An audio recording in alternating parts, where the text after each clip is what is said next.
Voici, mon bien cher Max, ma dernière prière. Tout ce qui peut se trouver dans ce que je laisse après moi doit être brûlé sans restriction et sans être lu. Par ces mots, adressés dans une lettre peu avant sa mort, Franz Kafka faisait de son cher ami Max Brod son exécuteur testamentaire. Léa Weinstein, spécialiste de l'œuvre de Kafka, fait partie des premières chercheuses à avoir consulté cette archive. Le 5 avril dernier, elle disait toute son émotion dans un post Facebook d'avoir tenu entre ses mains ce manuscrit.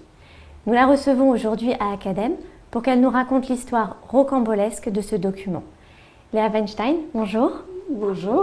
La première chose que j'ai envie de vous demander, c'est où vous trouviez-vous au moment où vous avez tenu entre vos mains ce document ? Alors, je me trouvais à Jérusalem, à la Bibliothèque nationale israélienne, dans la salle des documents précieux, où j'ai été reçue donc à Jérusalem dans le cadre de cette recherche sur Kafka, avec une simple commande préalable par email.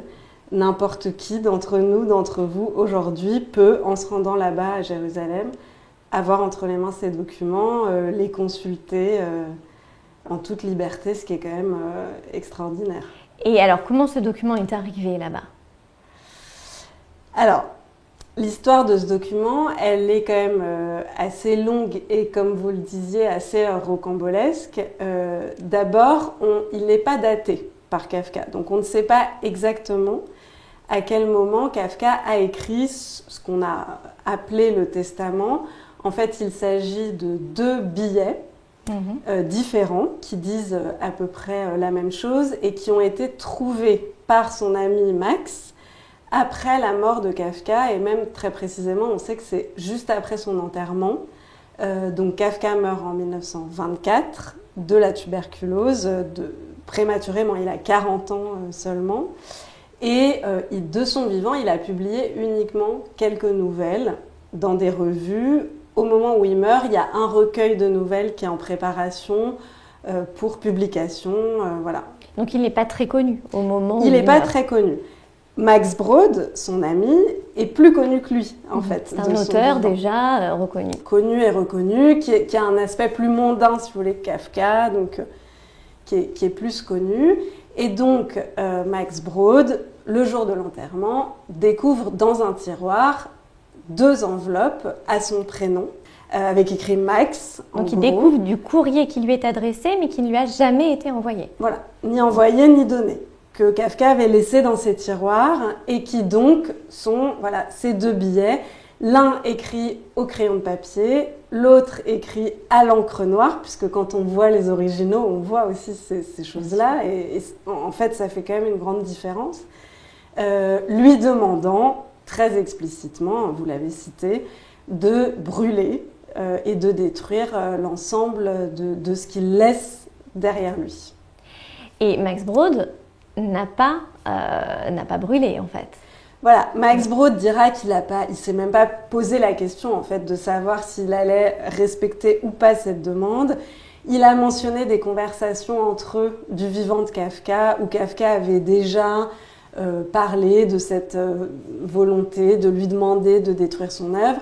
Max Brod lui a dit « Tu sais combien je crois en toi et en ce que tu fais, tu sais très bien que je le ferai jamais. » Donc voilà, pour lui, ça n'a même pas... On se retrouve en fait avec un chantier de questions qui vont très loin, qui sont des questions philosophiques, de savoir est-ce que c'est une trahison ou est-ce qu'au contraire c'est une fidélité presque excessive à l'égard de son ami, puisque finalement, en faisant l'inverse, Max Brod va construire entièrement l'œuvre de Kafka, qui va arriver jusqu'à nous, qui va devenir le plus grand, en tout cas l'un des plus grands écrivains du XXe siècle. Donc, est-ce que c'est une fidélité à un désir qui était un désir plus profond de la part de Kafka, qui a quand même donné sa vie à l'écriture? Donc, on peut aussi considérer que son désir le plus profond, bien que complexifié par énormément de choses, était celui-là que son ami a réalisé, en fait. Ou alors, on peut considérer tout simplement que c'est une trahison qu'il l'a écrit, qu'il l'a stipulé très clairement, par 2 fois donc dans ces 2 billets, le laissant à son nom, et que à partir de là, toute l'histoire qui va suivre, qui n'est qu'une histoire en fait d'héritage, de succession, etc., et donc d'interprétation en fait de testament, on peut considérer que cette histoire en fait, de toute façon, on est dans la trahison depuis le départ, puisqu'on parle de documents qui auraient dû être brûlés. Mais finalement, pourquoi Kafka désirait-il qu'on brûle tous ces manuscrits ? Alors, je pense que pour comprendre ça, en fait, il faut se rendre compte du rapport que Kafka avait à lui-même et donc à son œuvre. Quand vous lisez le journal, par exemple, vous en avez quelques aperçus. C'est-à-dire que on a parlé beaucoup d'ailleurs au sujet de son rapport à son propre judaïsme. On utilise cette expression qui s'appelle la haine de soi. Chez Kafka, il y a très profondément une haine de soi et un rapport à ses propres productions tellement passionnel que c'est jamais achevé, c'est jamais assez bien. Et donc, il est dans une telle intensité, je pense, de son rapport à l'écriture qu'il décrit vraiment comme vital, qu'à chaque fois qu'il se relit, il trouve que c'est pas à la hauteur de ce que doit être selon lui l'écriture, de ce que doit être selon lui la littérature. Et ça explique aussi d'une certaine façon pourquoi les 3 grands romans sont inachevés. C'est un principe philosophique chez lui. L'achèvement n'est pas possible parce que c'est jamais assez bien. C'est jamais à la hauteur de ce que lui veut donner à la littérature. Ça a été poussé dans une intensité telle qu'il a demandé à ce qu'on détruise ses textes, mais il en a aussi détruit lui-même. Après, on peut interroger le fait que ce soit une demande de destruction qui soit adressée justement à celui qui croyait en lui à sa place. Donc c'est là-dessus que Max Brod s'est beaucoup appuyé, c'est-à-dire qu'il l'interprète lui comme une demande contradictoire. Il dit voilà, c'est l'écrivain maudit qui considère que tout ce qu'il a créé est nul et que donc il faut le détruire. Mais en fait, derrière ça, il y a quoi ? Il y a un appel à l'aide qui signifie exactement le contraire. C'est un peu l'interprétation que Max Brod fera de ce testament. Et alors, que se passe-t-il finalement ? Après, Max Brod récupère ces documents. Ouais. Et puis après ? Il les récupère, il se lance dans ce chantier donc, de l'édition en fait, des œuvres de Kafka. Là, nous sommes à Prague. Donc je l'ai dit en 1924, ce chantier il commence tout de suite. Les premières œuvres de Kafka vont être publiées à Prague au début des années 30. Et puis en 1939, Prague est envahie par les nazis. Max Brod, en tant que juif, est évidemment menacé de mort. Et donc il part avec son épouse Elsa. Ils prennent l'un des derniers trains qui va quitter Prague pour la Palestine, via un voyage évidemment long et compliqué. Et ils arrivent à Tel Aviv. Max Brod racontera dans ses mémoires qu'à ce moment-là, il décide de laisser ses manuscrits à lui, à Prague, qu'il va essayer de faire envoyer plus tard, et qu'il emmène dans sa valise uniquement ceux de Kafka. Donc il choisit ceux de Kafka. Oui, il choisit ceux de Kafka. Et donc, premier voyage, moi à chaque fois j'imagine comme les petits pointillés, vous savez, avec un avion sur une carte. Premier voyage, ces manuscrits sont sauvés en fait une deuxième fois, on peut dire, et font ce voyage de l'Europe vers Tel Aviv, où ils arrivent à la fin de l'année 1939. Et puis finalement, que fait-il avec tous ces documents ? Alors, en fait, tous ces documents, et je m'en suis aperçue vraiment de façon très claire en voyant les originaux, c'est pas simplement un travail de publication, comme on imagine que ça peut être de publier le manuscrit d'un auteur. C'est quand même un auteur qui laisse une œuvre avec pas du tout le projet qu'elle soit publiée, et même le désir qu'elle soit détruite. En tout cas, voilà, c'est pas du tout organisé, c'est pas du tout rangé, ce sont des feuilles volantes, c'est un bazar sans nom. Donc j'ai réalisé aussi l'ampleur du travail de Max Brod. Nous, quand on lit le journal de Kafka, on a le sentiment de lire une continuité avec des dates, c'est pas du tout daté. C'est dans le désordre, c'est raturé, c'est écrit d'un côté et de l'autre. Les carnets que j'ai eu la grande chance d'avoir entre mes mains, bon, vous voyez bien qu'il commence un carnet dans un sens, il le continue en commençant par l'envers, il n'y a pas de date du tout. Donc, je pense que c'est un travail vraiment très, très important. Et je comprends que ça a été le travail d'une vie, en tout cas de la deuxième partie de sa vie pour Max Brod. Et pour l'aider, il va prendre une secrétaire, une jeune femme qu'il rencontre à peu près à son arrivée à Tel Aviv, quelques années après, lors d'un cours d'hébreu, qui s'appelle Isle Hofe, qui est elle aussi une émigrée de Prague. Et donc, il y a des liens qui se créent assez immédiatement entre eux. Elle cherche du boulot, parce que c'est quand même aussi les conditions matérielles de gens qui arrivent avec une vie entière à construire, etc. Et Max Brod lui dit, moi j'ai besoin d'aide, j'ai besoin de quelqu'un pour m'aider dans cette entreprise. Tu lis l'allemand. En plus, c'est quelqu'un qui a fait des grandes études avant son immigration, etc.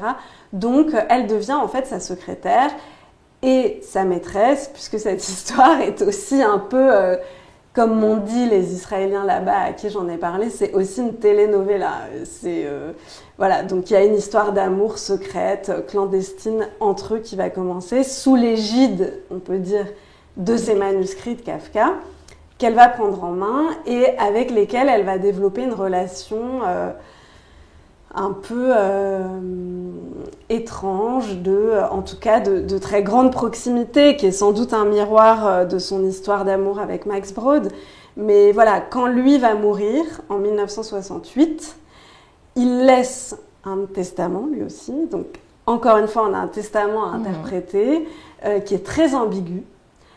Pour lequel, alors les avocats ne sont pas tous d'accord, etc., que j'ai vu aussi d'ailleurs à Jérusalem, où il stipule qu'il lègue son héritage littéraire, dont fait partie donc le fonds Kafka, à cette femme, Isle Esther Hofe, et que quand même, ce serait bien qu'elle les dépose dans une institution publique israélienne si elle n'a pas envie de faire autrement de son vivant. Une formule comme ça, hyper floue, et qui va en fait être le point de départ d'une controverse qui va donner lieu à 15 ans de procédure judiciaire en Israël.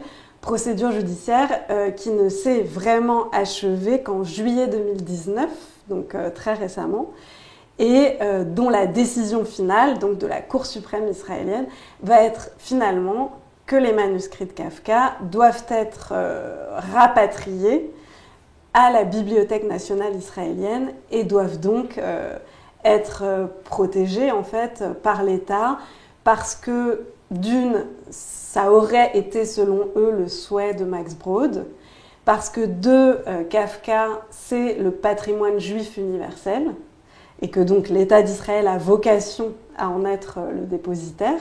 Ce qui évidemment se discute, mais voilà. Et parce que 3, cette femme, donc Esther Hofe, puis ses filles, à partir du moment où elle va mourir, les conservaient dans des conditions déplorables, c'est-à-dire dans un appartement concrètement où il y avait entre 30 et 50 chats errants, du pipi de chat partout. Les chercheurs qui sont allés les chercher à l'intérieur de l'appartement pour les ramener dans la bibliothèque m'ont tous raconté que les vêtements qu'ils portaient ce jour-là, ils les avaient mis à la poubelle tellement c'était sale, qu'il y avait aussi un défaut de conservation du patrimoine qui justifiait que l'État, entre guillemets, intervienne pour en reprendre possession et donc le dépose et le conserve dans des conditions qui soient à la hauteur de la préciosité, du document. Du document, ouais. Et donc aujourd'hui, c'est la Bibliothèque nationale d'Israël qui conserve ces documents et tout le monde peut aller les consulter. Voilà, j'en ai fait l'expérience là au mois d'avril. On pense ce qu'on veut et moi-même je suis très perdue sur ce que je pense. Je trouve que c'est extrêmement compliqué de savoir s'ils sont dans leur bon droit ou pas.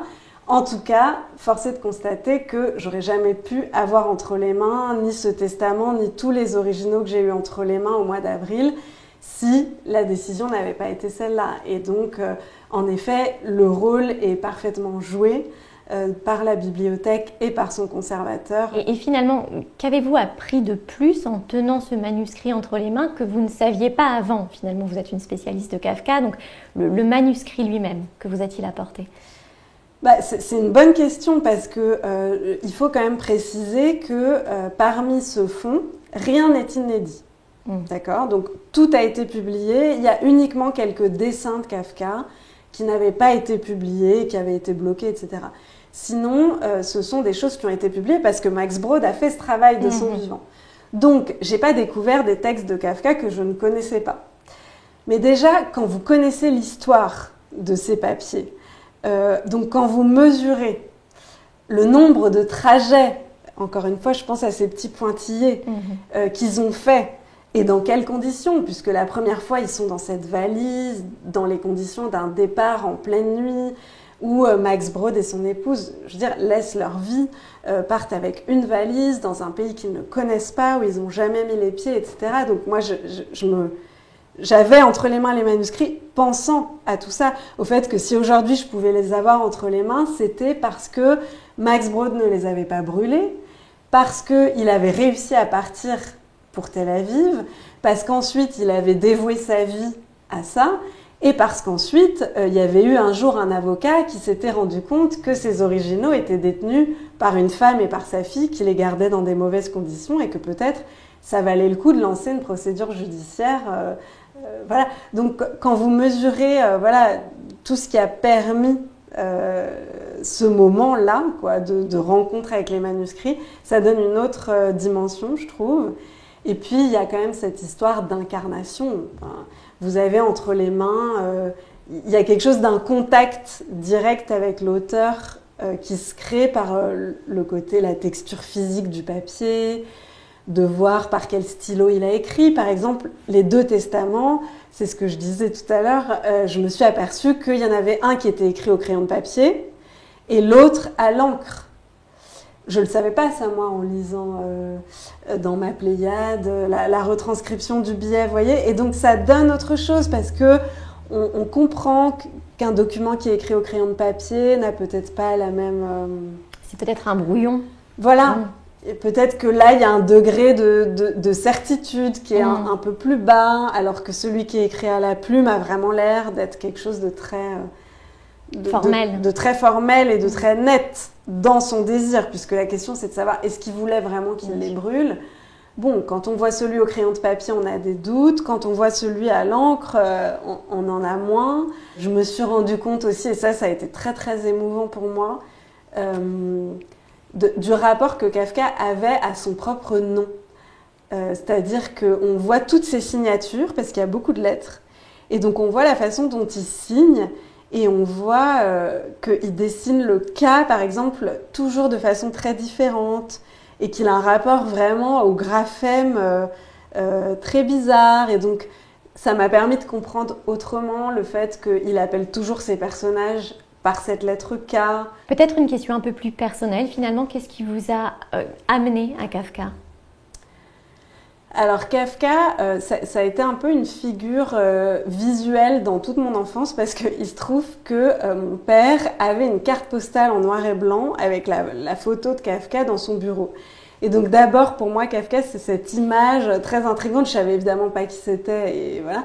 Mais donc quand plus tard dans mes études, j'ai étudié l'allemand, donc assez vite vous apprenez Kafka. Donc quand je retombais sur cette image, il y avait à chaque fois une espèce de court-circuit comme ça qui faisait que j'étais très intriguée, etc. J'ai lu comme beaucoup d'étudiants, d'élèves, La Métamorphose qui m'a beaucoup marquée. Et puis après c'est par la philosophie, donc quand j'ai étudié la philosophie, j'ai travaillé beaucoup sur Walter Benjamin qui a écrit 2 textes très importants sur Kafka, un qui s'appelle Pour le 10e anniversaire de sa mort qui date de 1934 et un qui s'appelle Lors de la construction de la muraille de Chine, qui sont des espèces d'interprétations, voilà, à la Walter Benjamin, très fulgurantes et brillantes de l'œuvre de Kafka, et qui m'ont beaucoup intéressée dans le cadre de mes études. Donc j'ai tiré ce fil-là et après j'ai consacré ma thèse en fait à l'interprétation de l'œuvre de Kafka par différents philosophes allemands. Donc il y avait Walter Benjamin, mais il y a aussi Hannah Arendt qui a écrit sur Kafka, il y a Adorno qui a écrit sur Kafka et il y a Günther Anders. Donc j'ai constitué un espèce de corpus en essayant de me demander pourquoi tous ces philosophes qui ont le point commun d'être allemands, juifs, exilés au moment du nazisme, pourquoi ils ont tous écrit sur Kafka au même moment, qu'est-ce qu'ils y ont trouvé en fait, qui a ensuite infléchi leur manière de faire de la philosophie. Et vous parliez d'une très grande, très forte émotion devant ces documents, et moi je voulais savoir un peu en fait de quoi cette émotion est le nom, quelle est la chose qui vous lie finalement à Kafka? C'est une question que je me pose. En tout cas, là, ce que j'ai ressenti vraiment en étant à Jérusalem, qui n'est quand même pas un endroit tout à fait neutre, pour faire cette découverte-là en plus. Donc j'étais vraiment plongée dans la complexité de son rapport au judaïsme et même en fait au sionisme. Là-dessus, il y a d'ailleurs le livre de Benjamin Balint qui a été traduit en français et qui est extrêmement passionnant, qui raconte toute cette procédure judiciaire en déroulant vraiment le fil de la question du sionisme. Donc de savoir en fait quel sens ça a qu'aujourd'hui ces papiers de Kafka soient à Jérusalem, alors qu'il n'y a jamais mis les pieds, alors qu'en même temps il a eu le projet, et ça c'est très émouvant d'ailleurs parmi les cahiers que j'ai eus entre les mains, il y a son cahier d'apprentissage de l'hébreu. Ça, c'est bouleversant de voir ça là-bas parce que on se rend compte que d'abord, il avait un niveau... c'est pas Aleph Bet, quoi. Il avait vraiment un niveau assez élevé en hébreu. Et surtout, quand on a un peu essayé d'apprendre l'hébreu, ce qui est mon cas, on se rend compte du temps qu'il a dû y consacrer et de l'acharnement avec lequel il a vraiment essayé d'apprendre cette langue. C'est pas une coquetterie. Et ça, en voyant le cahier, on s'en rend compte. Voir ce cahier-là, là-bas, moi, ce que ça a révélé en moi, c'est... comment son rapport tellement compliqué au judaïsme me renvoie à moi quelque chose de cet ordre-là, de la complexité, de l'ambiguïté, d'à la fois une attraction sans fin extrêmement puissante et qui, chez lui, encore une fois, a donné, je pense, un vrai acharnement au travail et je pense, en ayant vu ces cahiers, qu'il avait vraiment le projet, en fait, de partir pour la Palestine. Qu'il est mort trop jeune, mais que peut-être il l'aurait fait, et que ça a aussi ce sens-là, qu'aujourd'hui les papiers soient là-bas. Je ne pense pas qu'il renierait lui-même la conservation et le fait que ça, finalement, tout ce procès, qui évidemment l'aurait beaucoup fait rire, un procès kafkaïen se termine là-bas.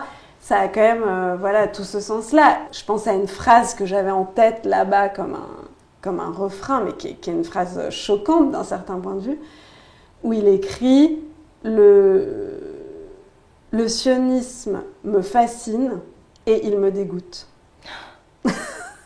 Et j'avais cette phrase tout le temps en tête quand j'étais là-bas, parce que il y a cette profonde ambivalence qui était en lui, et qui en même temps, je pense, a donné après dans les fictions et dans l'écriture des choses d'une profondeur qui nous parle encore aujourd'hui. Merci Léa Weinstein. Merci à vous. Je rappelle que vous écrivez un livre en ce moment sur toute cette histoire rocambolesque de ces documents de Kafka, et on vous recevra avec plaisir à sa parution. Merci beaucoup. Merci.